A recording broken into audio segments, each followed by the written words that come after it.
Good afternoon, and good morning, good evening. Whenever you happenstance into this incredible dialogue with the panel of the new Untouchables, and we are recording on this on Friday, November 7th, 2025 at 5 p.m. Eastern Standard Time, and a lot to get to. And my name is Patrick Lovell, and I am going to introduce just briefly all the folks on the panel here to my immediate left. And I always get confused because I know folks out there will see it slightly differently.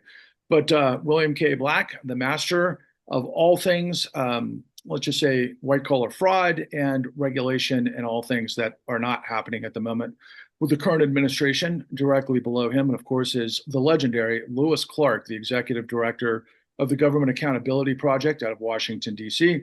And to his immediate right is Paul Peltier, the former investigations director of white collar fraud at the Department of Justice and in private practice, and also an adjunct professor currently at George Washington University. And then below on my screen, but should probably be way above me, is June Carbone, the Rabina Chair of Science or Law, Science, and Technology at the University of Minnesota. And without further ado, guys, I think because it's been such a prolific week, I think I want to just start off with asking you, June, for some sort of top line comments, if you don't mind, considering that it appears that we've had a national mandate in reaction to all things this Trump administration that we've been talking about consistently for the last 4 months. But we saw what appears to be a blue wave across all of the different elections and so forth. But I think really what surprised me above all else, even more so than Zoran Mandani winning the mayorship of New York City, was the actual Democratic SCOTUS justices in Pennsylvania being reelected. I'm curious how you set the table of your reaction to what took place on Tuesday. Patrick, before we start, I'm looking at your computer screen, and I don't know what you have on the Zoom, but I can see your entire computer screen. So I think, can everyone? Good morning, good afternoon, good evening, whenever you happenstance into this incredible dialogue with our panel of the new Untouchables. We're recording this on Friday, November 7th, 2025, at approximately 5 p.m. Eastern Standard Time. And joined, as he is each and every week, leading the way, I appreciate the William K. Black, our resident in chief of all things corruption and fraud at the highest levels. And of course, we're in the middle of it. So we appreciate his diagnosis and his direction as always. Immediately below him is Lewis Clark, the executive director of the Government Accountability Project. And to his immediate right, of course, is Paul Peltier, formerly the white collar prosecutor of the Department of Justice and currently in private practice, and also adjunct professor at George Washington University. And then at the lower part of the screen is June Carbone, the Rabina Chair of Law, Science, and Technology at the University of Minnesota. And it's been an incredible week, guys. And I think I want to start with just some sort of reactions to what's happening in the national sort of zeitgeist, if you will. And June, I'd like to propose this question to you first, considering a lot of things took shape in this Tuesday, let's call it a blue wave, obviously in a lot of important elections, a lot of races that are emanating, obviously, the nation's sort of, let's say, turning the tables on all things Trump and everything that we've been in the midst of for some time. But I think the thing that really stood out to me was, among some of the surprises in these races, was the Democratic judges being reappointed to the Supreme Court of Pennsylvania. I'm curious what your thoughts are on the backside of what took place on Tuesday. Well, here's how I think we have to think about it. We have an overwhelming rejection of Trump. The exciting thing is that people are getting it. I mean, if Vladimir Putin were to describe the dream of his imagination, it would be Donald Trump. It would be somebody who comes in and destroys what makes America great because of combination of narcissism and idiocy and ideology. Not that Trump is an ideologue, but Trump is the captive of the people who give him the most money. They have an agenda.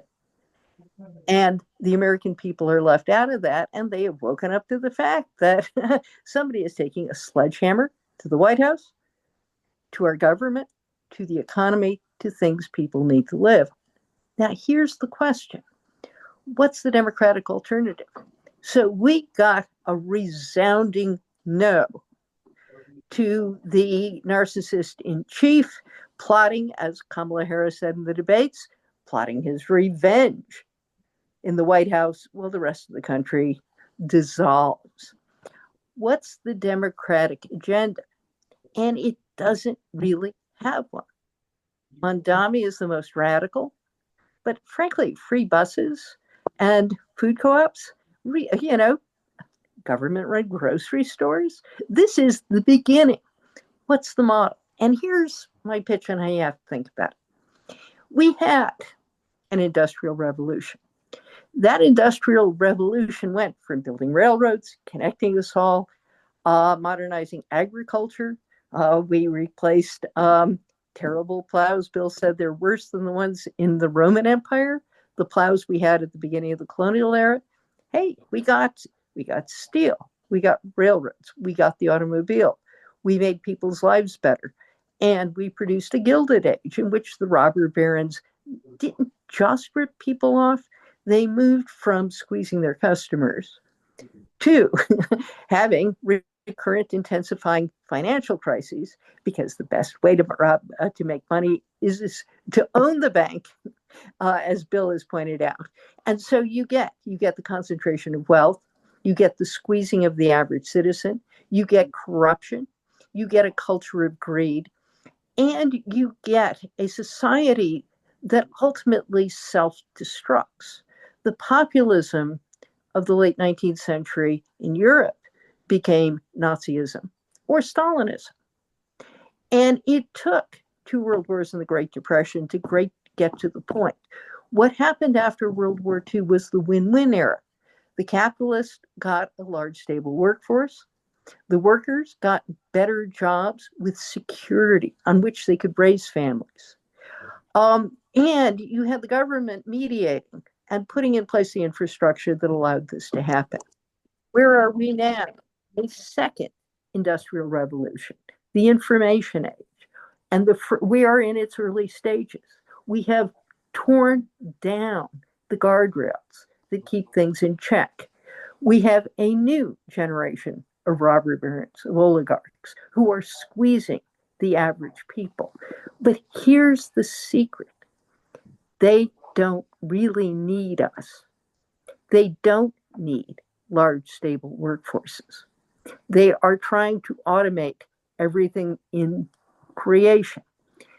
The high-paid workers in the system, the tech workers, their skills are outmoded within 10 years.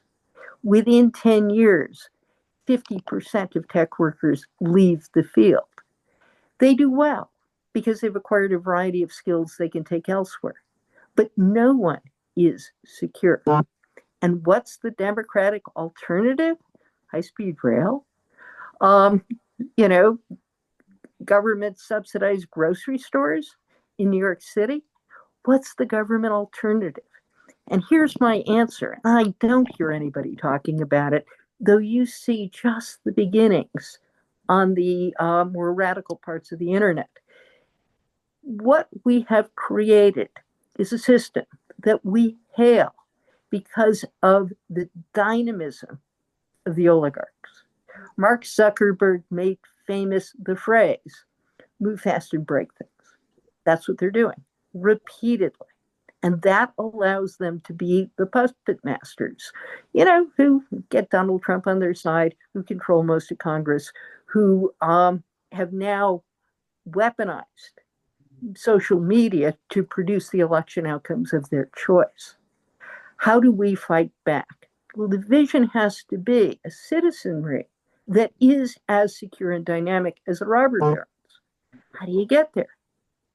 What you have to start thinking about is how do we empower the citizenry? And again, what you need to go back to school free card. When you get laid off, you get retooled at free community colleges. You need community organizations. One of the things Republicans do and have done since Reagan is you go out there and you look at the places most affected by the wave of mechanization that has destroyed companies, moved them overseas, or moved them from the north to the south. That's something that started happening in the late 50s. And you ask, what could you put there instead? The answer, the only thing left are fundamentalist churches because Republicans kill everything else. They're waging a war on public schools. Why? Because they're the counterpoint to the system that keeps them in power. So it is rebuilding community, having having Democratic campaign coffers fund things like organizations in rural communities that Republicans don't control, that are the counterpoint for making people aware. And by the way, in the meantime, taking care of our children, financing local businesses, helping the food co-ops in rural areas to get on their feet, emphasizing the financing outside the control of the robber barons. That rebuilding process is what we need to be focused on. Wow. And I think, Paul, besides going out and making a bumper sticker that says June Carbone for president, I do think just exactly like June had just laid out, I'm like, it's time through the new Untouchables is to bulldoze the misery of tyranny to unleash the renaissance of possibility. And I know you were really close and personal with the governorship race in Virginia. And you also had a lot of, awareness of things that were happening nationwide. What are your thoughts on the other side of the election, Paul? Well, I think a lot like June does. I think that this was an absolute reaction to what people are seeing and feeling. I think that obviously the voters were feeling not kind to Trump all across America. I think that the election in Pennsylvania of the judges was remarkable, not in that the judges were reappointed, because that's sort of a normal process. No matter who you have, it's very hard to dislodge judges when they're just up for reappointment. You just basically you have to vote them out, which rarely happens. But there was a huge cash infusion to do that. I mean, millions and millions of dollars, and it was rejected by the voters. I thought that was fantastic. I think the bigger story, although I would like to talk about the Governor Spanberg and the rest of the Democratic elected governors. But I think the bigger story in Virginia, in terms of how deep the resentment to what Trump has going, is, Virginia is a purple state. It's not a blue state. When we saw Mike Johnson and everybody say, oh, well, we had a blue governor elected in a blue state. That's not what went on here. We have 100 delegate seats here in Virginia. 40 before the election, 48 of the 100 were occupied by Republicans. It's almost a right down the middle state. 13 Republican incumbent delegates lost their election and were replaced by Democratic delegates. That is a huge, huge number. That doesn't happen ever in Virginia. So the notion that it's just a blue state voting blue is not what happened on that day. So I find that to be tremendously encouraging.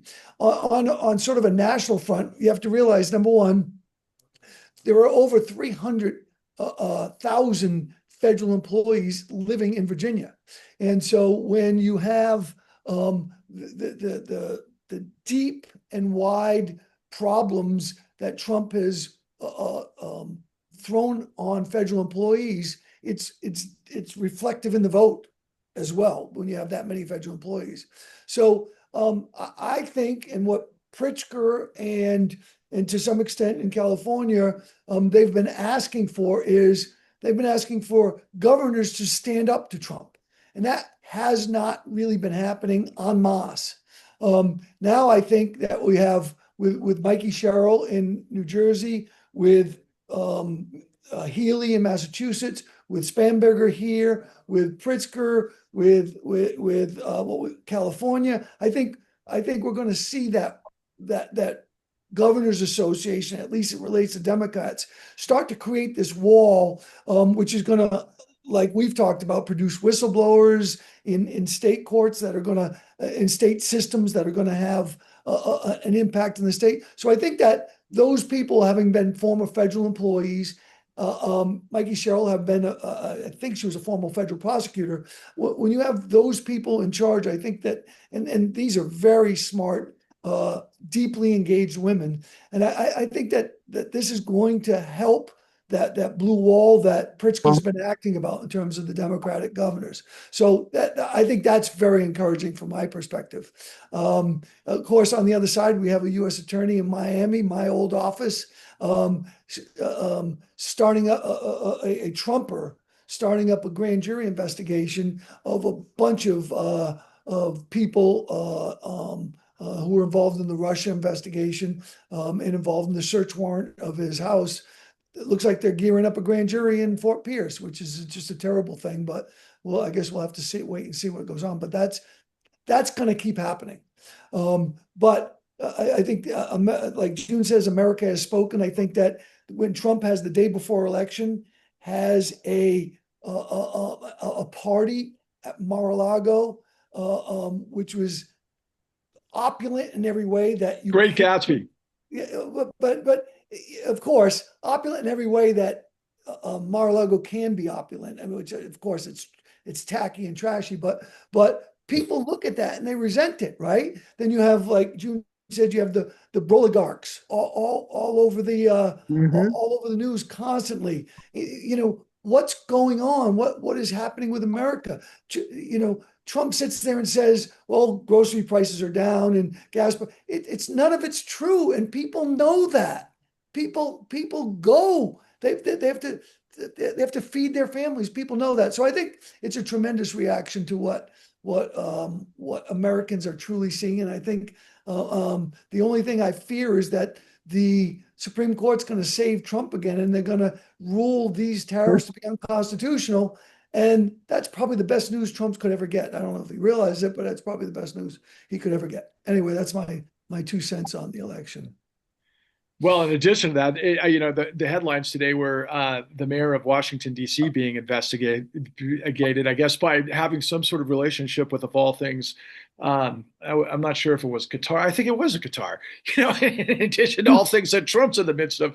But I want to turn this to you, Louis. I've been thinking about you a lot on so many fronts, but particularly the front page of the New York Times this morning had also had an expose on the sort of status at the Department of Defense, given all of these never to be seen before, you know, cuts of the generals and the hierarchy of the Department of Defense by Pete Hegseth, and then you know, well, there's so many other elements, but I wanted to add this as well. We're seeing, of course, 10% cutbacks of air traffic at the nation's busiest airports regarding air traffic control as well. You know, these are absolutely incredibly important functions of the, you know, our institutions, our government, the power structure, and everything else.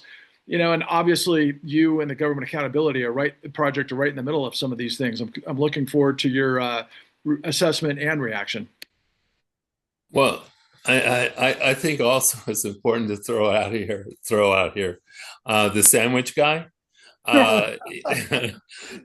which was fantastic news yesterday. A fraud section employee when he did that, I will say. Yes. I'm proud of him. Yes, and because I mean, this is the reaction that I saw in the election, and certainly in terms of on the ground, in terms of our juries, is that, you know, people are not willing to to countenance the continued abuse of authority on the part of the Department of Justice, and certainly on the part of Defense Secretary. And so I think that that's really what also happened this week as well, is that people are not willing to essentially see their justice system degraded, as it has been. And I think the Pennsylvania vote is a good example of that as well.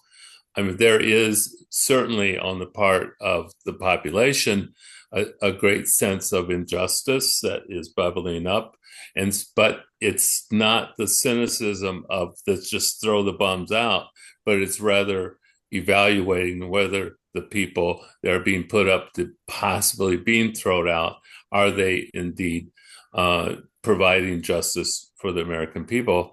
And I think that, the electorate said they're providing justice, and we're going to defend that. So I thought that was really a corner that got turned. So the cynicism of being alienated, but not being smart about how you're going to deal with that alienation, I think was, I think it was also reflective in 2 million people voting in New York City as well, in essentially an off year.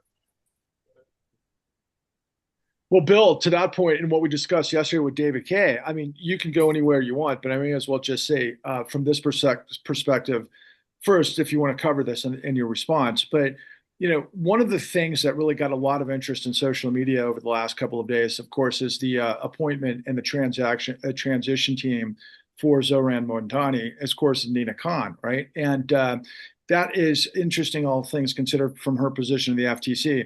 I wonder if you might want to touch upon that in addition to what direction you want to go. Sure. So super briefly on that, our success at the savings and loan debacle context was in completely transforming an agency that had been facilitating the robber barons into one that had record success in getting rid of them, and then helping the Justice Department create record success in the prosecution of those folks. And our key asset in all of that, and one that we recruited and worked with and praised from the beginning, was the examiners, the lowest level of professionals in the organization, the largest number of people in the organization, because we realized we had to bring the agency with us, right? You can't just impose these things from a senior position. And that, from folks that we know who know the FTC, the Federal Trade Commission, very well, which attempted under her leadership to radically reform the FTC from, again, an organization that largely ignored the robber barons into one that was going to take on the robber barons. But she lost the agency. She lost the staffers, right? Was viewed as arrogant, not supportive, dismissive of the people. Whether or not that's true is sort of not the point. It means that you're going to fail. And it means that they're going to leak adverse information and criticisms to the media constantly about you.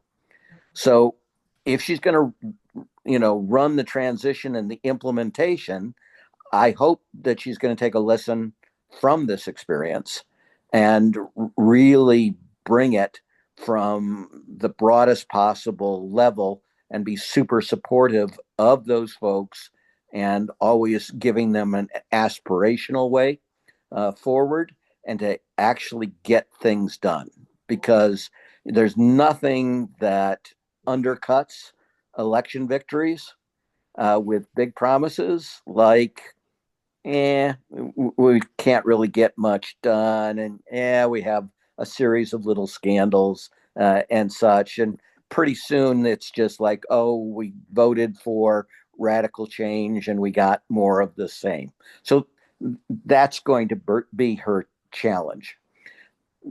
The thing I wanted to emphasize was the intersection of Paul and Lewis's areas of expertise. And Lewis brought it up with the sandwich guy. But the sandwich guy is just the first level. What we're seeing is a host of prosecutions and failure to prosecute clearly unlawful assaults by various law enforcement entities, sick, PRENs that have become law abusing agencies, right? And then lying to federal judges. And there was lying in the sandwich trial. This sandwich exploded into me. I could feel it through my ballistic vest. Okay, a ballistic vest like that, it's probably at least level 3, maybe even level 5 if they have the super modern stuff that the U.S. military has. All right. I continued to play soccer at 74. 30 times a day, I get hit harder than that in soccer. And I don't even call a foul, much less try to send somebody away for 10 years on a felony. And then when that's rejected 3 times, try to get them on a misdemeanor, right? These are the so-called alphas, remember? They're going to purge all the ones that aren't physical enough to do the push-ups. This is the biggest bunch of pussies you have ever seen. But more to the point, they lie under oath to try to put Americans in prison. So the next stage is the whistleblowers coming forward and being able to be witnesses in, first, taking away their bar licenses. Second, in blue states, people forget states can bring charges against federal officials if they commit crimes in those states, right? That, in fact, those kind of arrests of a rogue FBI agent, most of them live in Virginia and such. If they abuse their wife, the local cops come and they arrest them. It's not like there's immunity at the federal level for those kinds of crimes. So the next stage is going to be getting the whistleblowers to come forward, disbarring them, and where the states are willing to act, and they should be willing to act in a number of these states, actually prosecuting folks for perjury. Now, I want to see the federal government then come in to block those attempted prosecutions. And I want to see Trump pardoning cop after cop. And they're not really cops, but, enforcement types after enforcement types who are shown to have perjured themselves. And I want to get him to the level where I think he's going to actually, by the end of his term, be creating some kind of flaky federal bar association and saying that you can practice as a Justice Department lawyer if you simply are part of this newly captured ultra right wing bar that they'll create to allow their attorneys to continue even after they're sanctioned. I want to force him to those kind of levels to just make it absolutely glaring to the American people. They don't believe in the rule of law. They will come after you. They will lie. They will use physical violence against even priests simply there in a peaceful fashion on a street where they deliberately throw pepper balls, which, by the way, if a U.S. troop did that against a crowd in Iraq, that would be a war crime, right? We're not allowed to do that even internationally, much less on our own streets. So that's stage 2 and 3. Well, June, Bill, once again, taking the absurd and then delivering the gravity of the reality, which is what we have to come to grips with. And I got to tell you that over the course of the last several weeks, we're seeing a monumental hockey stick growth of interest in these podcasts, just so you know, guys. The data is really quite extraordinary, as are a lot of important eyeballs getting on this. So the information that you guys are delivering are finally starting to penetrate, and the larger apparatus of the American people are starting to discover this, but obviously not as fast as we'd like them to. So people, please like and subscribe and share. I want to just insert that here, and I'll reiterate it later. But June, to that point, yesterday we had a conversation with David K. Johnston regarding, tax policy and the new aristocracy and how it's really same verse, second verse, same as the first. Hundreds of years of this sort of activity, tariffs are corruption, and so forth. But a sort of glaring spotlight was shown on these methods of corporate America to destroy the family. I wonder if you could pick up on that in context to what we're seeing today with Snap, obviously, and all things corruption Yeah. of Donald Trump. And take it away. So there are these wonderful political science studies, and they show the Republican Party never supports anything that benefits people below the 80th percentile. So it's all for the top. The Democrats, they support the middle. No one supports programs that benefit the bottom third of the country, except maybe for a few things Joe Biden did that nobody ever notices. And when you think about that, that's not just tax cuts for the wealthy. It is also predatory practices aimed at the rest of us. When you look at what destabilizes the family, the lack of a secure job destabilizes the family. So one of the big divides is, have you been unemployed in the last 2 years? College graduates, rarely, although increasing now for the first time. People who don't go to college, yes, and a substantial increase in the post-Reagan era. But it gets worse. What happens when you lose your job and your food stamps and your health care and you can't pay the next bill? There's payday lending, okay, at exorbitant interest rates under terms that make it less likely you can pay it back. What are your employers doing at your next job? Well, one of the new scams is, okay, you're stressed. You really need money today. Sign up here. You can have your paycheck every week instead of once a month. Except what you don't know when you sign up to get your paycheck once a week instead of every month is that there's a financial company that's doing that with all kinds of fees and interest rates you don't know about. So you sign up for it. Yeah, there's some small print somewhere. And all of a sudden, you've got this company taking a big chunk out of your paycheck so you can get your paycheck more frequently, and your employer is getting a cut of that deal. And you certainly didn't understand it, and there's nobody to fight for you. Those are the kinds of things that mean the average worker, the average family hits tough times. You get a speeding ticket and you can't pay, then the fines mount.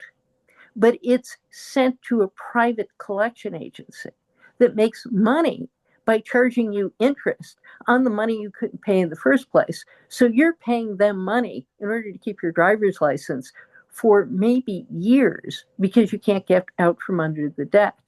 And then when you get stopped another time, you run or try to escape the cop because the next one is going to put you over the top, the next speeding ticket.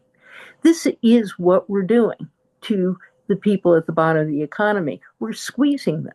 We are empowering private companies to squeeze them. We say we want efficient government, which means having, private prisons, private collection agencies, private courts even. And what they are designed to do is to put the screws to the average citizen so they make money and so their constituents can say, you see those ne'er-do-wells over there? We're making them pay. The sadists run the country.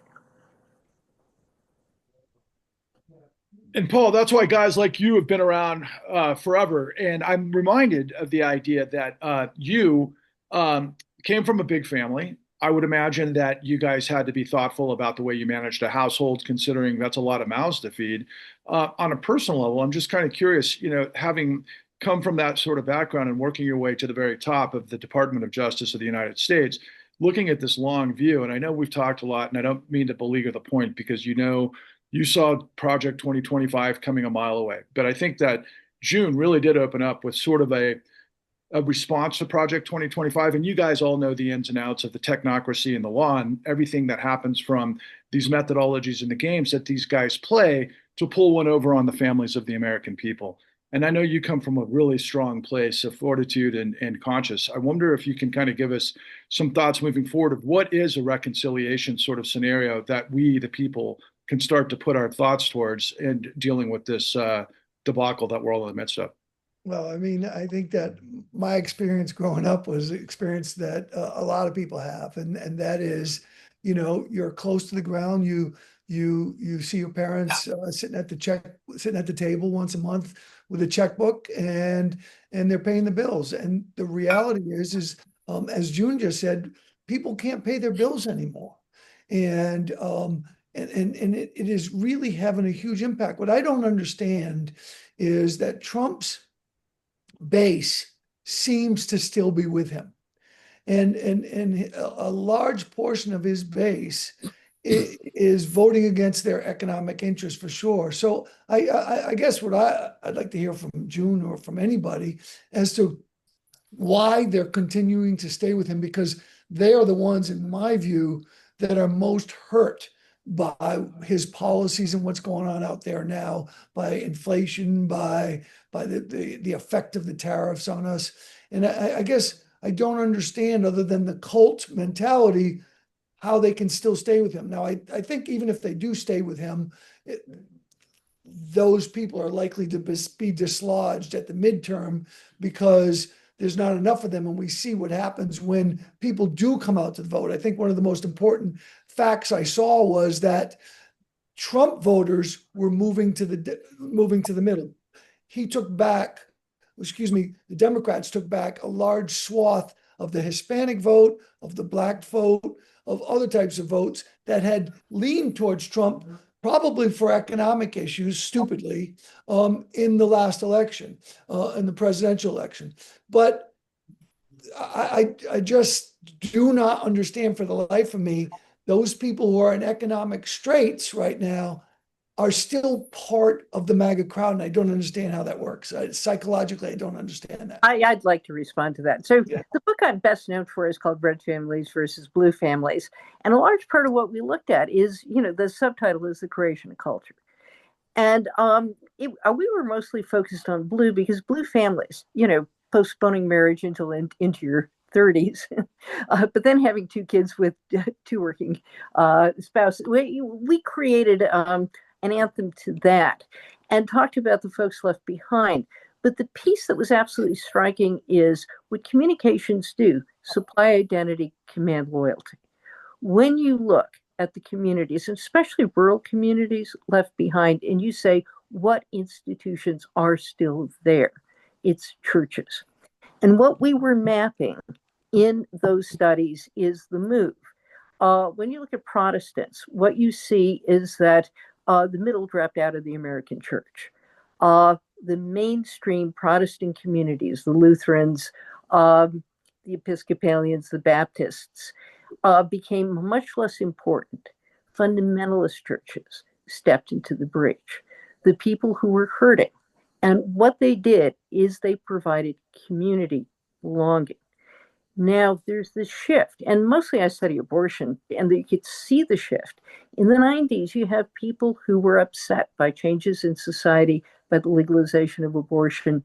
They're deeply religious. They become Republican because of the religious beliefs. After George W. Bush, what you see are the Fed South people, the people who are more educated, who embrace a conservative Republican identity, also pick up a religious identity, even if they weren't all that religious before. The political identity and the religious identity fuse. And when you look at the post-first Trump term move, it is that people who are, when you look at these churches, especially in rural communities, with a fundamentalist emphasis, you see they're attracting more men, fewer women, and you see that the political identity has fused with religious identity, and that gives it its cult-like focus. And the key, what unites them? The belief the enemy is us. Well-educated elites, certainly professors. I don't know about lawyers, but you can represent the deep state. There are elites who have sold them out. And that sense of grievance is powerful, and it fuses with the fundamentalist strand in churches One reason California is more liberal, it has one of the smallest percentages of biblical literalists in the country. And my son's partner sent me a piece about, he grew up in a Christian evangelical family. And he sent me a piece about how growing up in that environment primes you for openness to authoritarianism. The patriarchal and somewhat abusive father using corporal punishment is closely associated with a preference for strong leaders. Wow, that religious theocracy part made me remember a headline that I saw this morning of obviously MBS, Mohammed bin Sultan, is going to be visiting the White House here shortly. And the article in the New York Times said there's a spike in executions in Saudi Arabia that are attributed to a spike in drug use, I guess, which seemed to me to be a little bit like a planted story on all things considered. And it made me think of last week's interview with Donald Trump in 60 Minutes and Norah O'Donnell and all of the ridiculous stuff that many of us have talked about over the course of the last week. But particularly, I think, I don't want to get into too much of that, but I wanted to do that to set you up, Louis, from this perspective. We know how important it is to get legitimate media and legitimate coverage, thoughtful coverage on the whistleblowers within the state legislatures to give a robust story of these insane stories that are happening within the federal government, of which you've prefaced. But we're also dealing with this concerted effort, which is clear to anybody who's been paying attention for decades now, right? You've got the big money through all of these different, organizations, be they the Heritage Foundation or let's say the folks that are involved with the Supreme Court versus, with Leonard Leo and so forth. There's this confusion that's just created this appetite for this, well, let's just put it this way. There's more central control over legitimate media than we've ever seen. How much is that a concern for you, Louis? And based on what you're looking at, obviously you join us week in, week out, and we've got some initiatives underway, but can you just address that from your perspective? Well, I guess we've had that experience as well in terms of, dealing with the media that we deal with. But at the same time, within those media organizations, they're filled with people who really do believe in a free press. And so therefore, there's only a certain amount that they can pull off without the kind of resistance within their own company. So I do think that, and that is very similar to whistleblowing. There has been, as we've seen at 60 Minutes and other places, is that there are journalists within those organizations that are definitely willing to blow the whistle on what's really happening in terms of those institutions, which then does act as a check on some of the sort of, I guess the corporate interests, who have something else to sell to the American public other than the truth. But just a quick follow-up to that, though, because I thought that was such a powerful response. Did I just hear you say that you're actually engaged with folks that come out of mainstream media institutions that are somewhat, I'm not looking to put you on the spot, but was the inference that there might be whistleblowers afoot out of media willing to discuss this mergers and acquisitions? Well, no, we don't have whistleblowers who are actually blowing the whistle on media acquisitions because those are probably legal.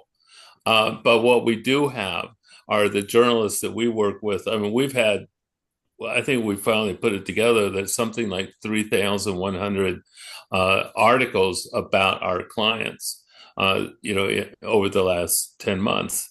And in every one of those cases, we have been dealing with journalists who are really committed to telling the truth about, and doing stories that, that reflect that truth. And, and even probably the most, we'll leave out Fox maybe, but anyway, but media organizations, no, that's really not fair. There are many really decent journalists in the Fox system as well. But just to say is that these journalists are committed to getting the word out there and getting the truth out there, and it's in the interest of even some of these corporate dominated media organizations. They still want to sell newspapers. They still want to have people listen to their broadcasts. So they're willing to put the truth out there. And so it is and of all these journalists that we deal with, we have a lot of conversations with those folks, and so that's what we hear about, the kind of pressure that they are sometimes under, and sometimes when the stories maybe aren't as complete as we would like it, it was editorialized a bit, or I mean, it was cut back a bit, but still, I have a lot of faith in the journalists who work at these organizations. I don't necessarily have that faith in their corporate leadership. Well, I appreciate you answering the question I was trying to think of, but I didn't mean the mergers and acquisitions part of it. But thank you, because that's exactly what I was looking to reflect upon by teeing you up for pretty much our last word here, Bill, depending on how long you want to go. We got about 10 minutes left. But considering what the question was, I mean, I think back to The Insider, right? You remember the movie with Al Pacino, based on the tobacco revelations because of the science and all of the things that took place that preceded obviously the state's what am I trying to say? Class actions against the tobacco companies, but it was obviously against Philip Morris. I'm sorry, in the connection with I guess the parent company that was involving. So there's so many different complicated layers here with these huge mergers and acquisitions with these major media plays. So in context to the whistleblowers, in context to the media, in context to the state legislatures, you have basically been involved with being strategic, I think, as long as, going back probably long before the savings and loan crisis. What is the strategy, all things considered? Well, that's a good metaphor or contrast, right? The tobacco crimes are definitely the crimes of the robber barons. They created what was referred to in public health as the tobacco century, in which tobacco usage just expanded remarkably decade after decade. It's what we emphasize, that these kinds of elite control frauds and predators don't, and I using merely in scare quotes, don't merely cost sometimes tens of trillions of dollars in losses. They kill millions of people year after year after year. And they use all the techniques that we've talked about in other contexts, right? They create panels of experts who systematically lie to understate the risk and to suppress the information. There are occasionally whistleblowers, and they perform a massive service, way out of proportion to the relatively small number of them that had access to key documents.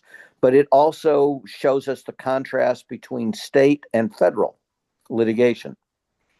So neither, you'll notice, was willing to ever bring criminal cases against these organizations, nor were they even willing to bring antitrust cases, even though you had a close oligopoly among the tobacco companies, and that even though they did objectively conspire to suppress the information on the incredible losses to human beings through a whole series of misdirection by so-called experts on their part. And in state, and it also shows you the difference between civil litigation by very skilled plaintiffs' lawyers, but private plaintiffs' lawyers. So for 50 years, roughly, the tobacco companies won every civil litigation in America against quite good plaintiffs' attorneys. Then the states got involved, and that the states had more resources and more subpoena authority and they were able to get important information and to get a significant settlement. But it was only when the federal government brought the action and RICO type action with just an extraordinary team put together by the Department of Justice over years and years of litigation. It produced, I believe, the district court opinion is over 2,500 pages. Maybe it's only 1,500.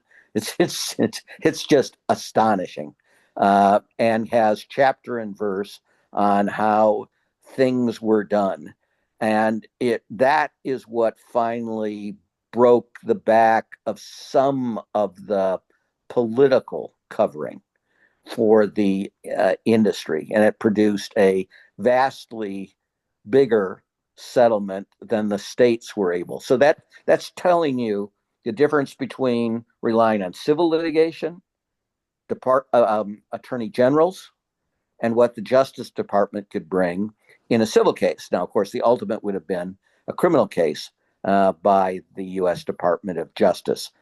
We're going to have to reestablish the capacity of the Justice Department, because they're not just losing attorneys in the fields that are sort of high profile in the press type things. They're bleeding all over, including places like antitrust. Plus, antitrust under what's called the new antitrust, which was right-wing stuff, has largely been gutted for now by Bork, by the way. Was one of the key originators. Now it's 40 years. So we have to reestablish the capability and the willingness of the Justice Department in a vast range of spheres and have them take on the robber barons. Well, I'm reminded listening to all of you as we close this out on yet another episode of the new Untouchables, has the biggest crime, known to our country, continues to turn its page. But, recently I've been watching Michael Wolff, the journalist who came out of Vanity Fair, and he is in the midst of a lawsuit. He turned the tables on Melania Trump and all things Donald by way of Epstein and what's happening there. And it's interesting. He, is a pretty transparent guy, pretty funny. I love his style and interesting to boot.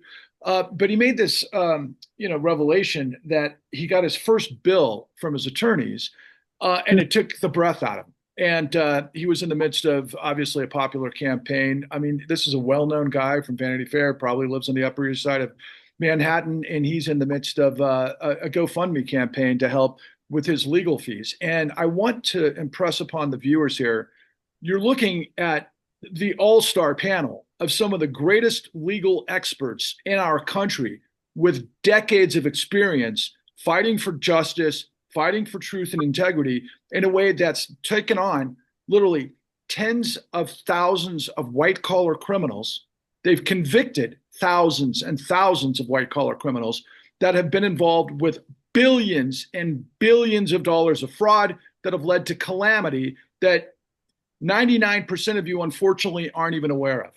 See, for me, if I could have my way, 99% of this country would be on top of this corruption as we are on sports. And trust me, I'm a sports fan. If we knew the goings-ons of the ins and outs of the whistleblowers that the Government Accountability Project is ushering into us, given the calamity of our institutions failing, instead of you being stuck on your tarmac for 4 hours and complaining on your phone, you should be upfront and proactive in understanding why these things are happening, but more importantly, how we can turn the tables on this. And these folks here, they're not charging you thousands of dollars an hour. They're giving their thousands of hours of experience to you for free out of love for this country. And that is not an understatement. You guys are as humble as they come, and I'm so grateful for your time, your expertise. Please, America, like, subscribe, and share. If you're in the media, please reach out to me. I'm in a conduit to all of these folks. We've done some great work with some independent podcasters recently, with a variety of folks with on the No Untouchables, and more to come. This is an active scenario, people, to deal with the monstrosity. And by the way, I will say this to the group. The feedback that I'm getting when people do finally watch what we've been doing, especially a lot of the recent stuff about how we can get the state legislatures with the whistleblowers because of the NDAs and the workarounds with the subpoenas and so forth, their jaw drops. They're like, why aren't I hearing this from my leaders? Why aren't I hearing this from the most senior officials in the Democratic Party? Because they're all playing ball by the oligarchs' rules, my friends. So this is a campaign for no kings and no robber barons. Please check out the newuntouchables.com. Please check out the cleannewdeal.org. And thank you, as always, for your time to the New Untouchables. And until next time, yeah. Before we get off, I should note that as much as no matter who we've taken on, as you just talked about, none of us have taken on what Michael Wolff has taken on, and that is going after the winner of the first annual Patriot Award, Melania Trump. That's quite an accomplishment. I like it. And I'll leave you with my Irish mother kept us grounded. She quoted always the line attributed to Churchill that it was well that I was modest, for I had much to be modest about. And on a final note, my view of the elections, when you look at California, you see the future. California is a solidly Democratic state because of Prop 187 that would have denied care in emergency rooms to undocumented immigrants and prevented their children from attending public kindergartens and up. And the Latinos of California are the bedrock of the Democratic Party today. And that may be happening nationally. Fantastic. Thank you. And on behalf of our missing New Untouchable, obviously, Mark, Dan, and thank you all for joining us tonight. And I look forward to seeing you guys next time. Have a great weekend to everybody. All the best. Thank you. Be well. Bye. Take care.